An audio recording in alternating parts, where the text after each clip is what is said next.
presque de l'info, c'est la revue de presque de Nicolas Canteloup. Et on va commencer avec cette triste nouvelle. Le fondateur des confitures Bonne Maman et des compotes de fruits Andros est mort. On est en duplex de ses funérailles. Oui, ma chère Julie, bonjour à tous. Je salue toute l'équipe, Ève Roger, Jean-Michel Apathy, Lolo Cabrol, Anissa, Pierre, cher Pierre. C'est Nikos. Je suis aux obsèques d'Andros. Andros. C'est peut-être un grec. On se connaissait, oui, tout à fait. On se connaissait depuis longtemps, les gens. Je me souviens encore comme c'était hier. Nous voyait arriver, ils disaient tiens, voilà, Nikos et tiens, Pierre, Andros aussi. Je me demandais juste, je parle doucement parce que le cortège est en train de s'élancer. Oui. Tout le monde est là. Il y a Bonne Maman qui est en larmes. Papy Brossard est venu aussi avec Mamie Nova. Merci grand-mère. Oui, mais grand-mère est là et elle nous sert à l'instant du café, croyez-moi. Bon café. Grand-mère, tout à fait. Pierre le sait, grand-mère sait faire du bon café. Ne pétez pas les vannes avant, Pierre, s'il vous plaît. Merci. Pierre, Nikos, j'aurais jamais fait ça.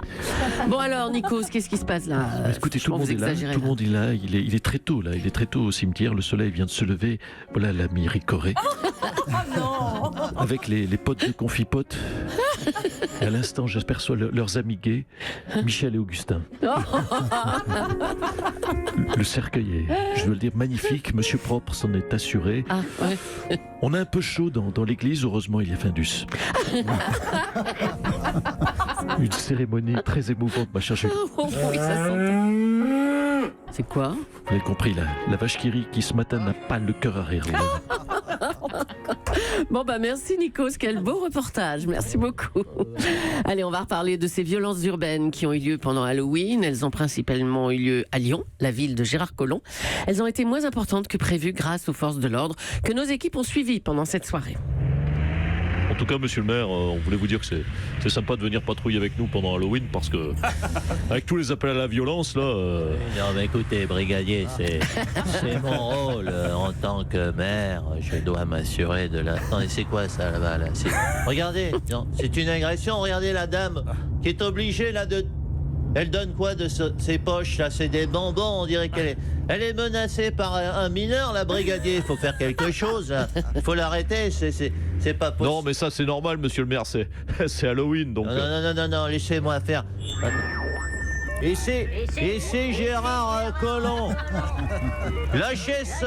Lâche ces bonbons, jeune homme. Tu es cerné. Tu n'as aucune chance.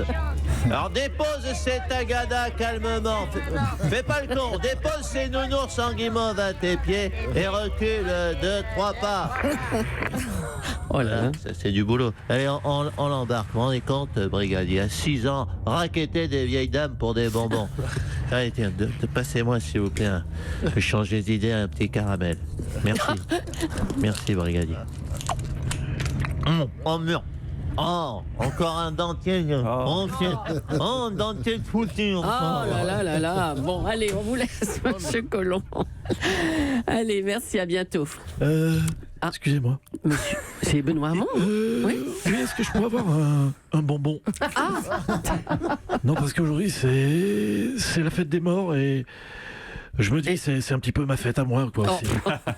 Ça fait plaisir de voir qu'il y a un jour où on pense à moi. Oui, allez, c'est bon. Merci, Benoît Hamon. Emmanuel Macron se repose à Honfleur. Bonjour, monsieur le président. T'as voulu voir Vierzon et on a vu Vierzon. T'as voulu voir Vesoul et on a vu Vesoul. T'as voulu voir Honfleur, j'ai pas voulu voir Vesoul, alors j'ai décidé de pas foutre un seul pied à Vesoul. Ça d'ici que j'aille de me perdre à Vesoul ou Vierzon, c'est pas de mal à veille, cher Pierre de Vino. Mais au fait, il est où Nikos? Pourquoi il y a un moniteur de ski à la place? C'est vrai, la doudoune de Pierre de Villeneuve. Il fait froid. Écoutez, monsieur Macron, bon, alors racontez-nous, vous récupérez là en ce moment, ça va? Oui, écoutez, ça vous plaît, le moniteur de ski, je le savais. Oui, écoutez, je me repose. Vous voyez, du coup, j'ai l'esprit vif. L'air est vif chez vous, j'ai l'impression. J'ai pris un bain de foule au milieu de 200 personnes et puis hier, j'ai dormi comme un loir. Ah, bah voilà. Ah oui, j'ai pas dormi comme ça depuis un moment, 22 minutes, vous vous rendez compte? J'ai levé le pied sur le téléphone, j'ai juste envoyé 432 textos à mes collaborateurs. Repos, c'est la consigne. Alors revenons sur cette phrase qui fait beaucoup parler dans votre dernière interview. Vous faites un parallèle entre aujourd'hui et les années 30. Oui, les années 30, quel drame. Comme aujourd'hui d'ailleurs, les peuples humiliés, la crise économique. Ah, si les dirigeants de l'époque avaient fait du social. Mais vous, qu'est-ce que vous allez faire alors ?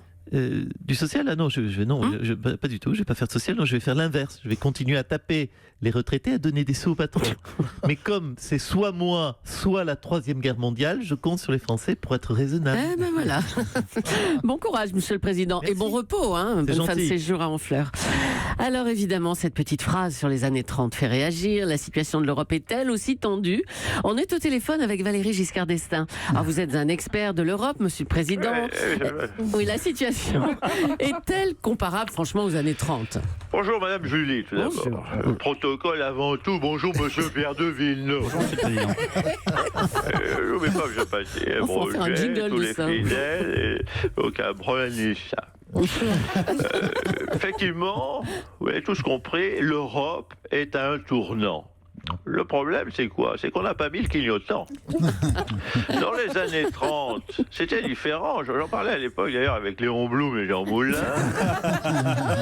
Et la crise économique était très forte. Vous en parliez avec Léon Blum et Jean Moulin. Oui. Absolument.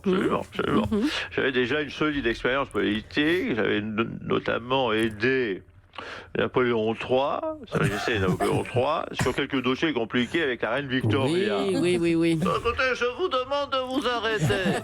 Valérie, allons, vous dites n'importe quoi. Vous n'avez pas pu traiter des dossiers avec la reine Victoria, puisque c'est moi qui m'en occupais à l'époque. Si Georges Clemenceau me l'avait demandé. N'importe quoi, et fantasme. La reine Victoria, je la connais mieux que toi. Je l'ai pécho, moi. Menteur, tiens, une cuillère de purée sur ton pantalon. Oh là là. Alors, mon pantalon tweed. Ah, écoutez, on va vous laisser vous chamailler à la maison de retraite. À bientôt tous les deux. Allez, un petit mot de sport. Les Girondins de Bordeaux vont être vendus à un fonds d'investissement américain. Alain Juppé a donné son feu vert à la vente. Elle sera effective le 6 novembre prochain. Bonjour Alain Juppé. Marseillais, va honorer ta mère sur la canne, Pierre. Paris, on t'en qui Allez Bordeaux. Mais vous pensez que cette vente va faire franchir un cap à votre équipe, monsieur Juppé? Écoutez, grave, vous savez. Grave. Oui. Au PSG, oui, c'est dans la G, Ouais. comme le dictionnaire amoureux de Bordeaux, il y a G comme grave. Oui, c'est aussi un vin, le grave. Au PSG, oui, monsieur Gabrol. Oui, au PSG, je n'ai pas oublié Roberto Alagnol. Au PSG, vous savez, on doit faire dans son caleçon, avec le pognon que les Américains vont mettre à Bordeaux, on va s'en payer des Neymar et des Mbappé. Non, ça va nous changer des Brésiliens en carton et des Maliens en mousse sur lesquels on mise depuis 15 ans, franchement. Ouais, enfin bon. Les investisseurs ont annoncé 80 millions d'euros sur les 2 prochaines années. Pour mémoire, Neymar et Mbappé, c'était 400 millions à eux deux. Ah oui. Ah, quand même. Oui. Ah oui, merde. Oui. 80 millions. Oui, 80 millions, du coup, c'est pas grand-chose. Bon. Bah non. Oui, mais ils craignent, les Américains, là. Je suis en train de vendre à des minables, finalement. 80 millions, aujourd'hui, on est même pas sûr, donc du coup, d'avoir mieux que des culs de jatte. Bon, écoutez, si c'est pour avoir un demi-bulgare qui se déplace à cloche-pied, c'est pas la peine. Virginie, s'il vous plaît. Appelez-moi les Américains, dites-leur qu'on annule. Voilà, oui, on annule, oui, écoutez. Trouvez-moi le numéro d'un prince saoudien. Il va falloir que je répète ma danse du ventre, moi. Merci monsieur Juppé, on vous laisse répéter. Et toujours en sport, et pour terminer, le départ de la course transatlantique en solitaire, la route du Rhum, sera donné dimanche de Saint-Malo. On va retrouver Nelson Montfort sur place. Bonjour Nelson. Oh la vache, je crois que je vais vomir. Qu'est-ce qu'il y a? Michel, je crois que j'ai gerbé. J'ai abusé sur les crêpes flambées, oui. Ah, mais au Grand Marnier, Rome, la totale. Les bateaux bougent tout seuls, ça me donne le mal de mer. Je vais lâcher une galette. Oh là là. Dites-moi, Nelson, vous êtes à l'antenne, sur l'antenne d'Europe 1, là, on Mais vous entend. Michel, t'as entendu l'interview de Loïc Perron sur Europe 1? Moi, j'aurais interviewé Benoît Magimel, lui. Ah ben, il est spécialiste du multicoque. Oh, écoutez, Nelson, on vous entend, là. Vous n'êtes pas en off du tout, là. Oui, allô. Bah alors. Oui, désolé, mes chers Julie, oui, y a de quoi. c'est le début de la route du Rhum. Alors, précisons pour les cons qui nous écoutent que la route du Rhum, ce n'est pas une route et il n'y a pas de Rhum. Voilà. Si vous voulez voir des cyclistes bourrés se vautrer sur une départementale, c'est raté. C'est une arnaque, vous l'avez compris, la route du Rhum, c'est c'est comme le Paris-Dakar qui relie Bogota à Buenos Aires. Ils ont le GPS par ça. Allez Nelson, parlez-nous des bateaux, des trimarans. C'est beau quand même la route du Rhum. Le départ là, c'est magnifique. Oui, alors ma chère Julie, je ne vous cache pas que ça fout un peu les glandes de commenter le départ, pardonnez-moi, de types qui vont faire du bateau en chemise à fleurs et ensuite se la couler douce pendant 2 mois en Guadeloupe. Non, pendant que moi je me les gèle en Bretagne. Hein. Vous savez quoi? J'encouragerai les marins le jour où eux viendront m'applaudir à l'aéroport avant que je me barre en vacances. Voilà. On sera quitte, ce sera équivalent à vous les studios.